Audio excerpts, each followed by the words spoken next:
माझी राजकारणामध्ये एंट्री ही 2001 मध्ये झाली. मला माहीत नाही, या शहराने माझ्यावर प्रचंड असं प्रेम केलंय. मी 2001 मध्ये अतिशय नवखा होतो. म्हणजे जनतेने मला वाटतं 90% पाचोरा शहर मला ओळखतही नव्हतं.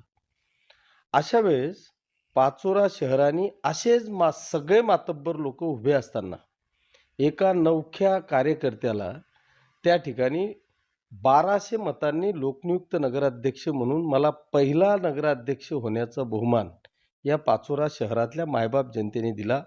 त्यावेळेस प्रचंड असा मोठा आशीर्वाद मला त्या ठिकाणी दिला आणि तेव्हापासून तर 2024 पर्यंत मी या शहरातल्या जनतेकडे पाहतोय.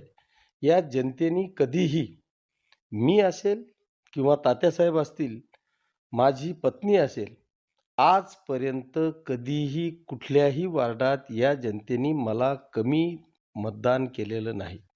या शहराने कधीच मला कमी लीड दिला नाही. आताही विधानसभेला एक रेकॉर्ड ब्रेक लीड या शहराने दिला. तब्बल 10-10.5 हजार मतांचा लीड या विधानसभेला या ठिकाणी दिला. त्याच्यामुळे या पाचोरा शहरातल्या मतदार बंधू भगिनींचे मी कधीच उपकार विसरू शकत नाही. आणि तेच उपकाराची परतफेड करण्याचा प्रयत्न मी या शहरामध्ये विकासाच्या दृष्टिकोनातून करतोय.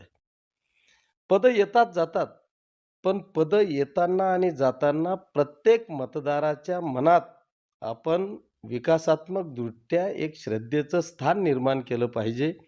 त्या भावनेने मी गेल्या 25 वर्षापासून पछाडलेला सारखा या ठिकाणी विकासाचं काम करतोय.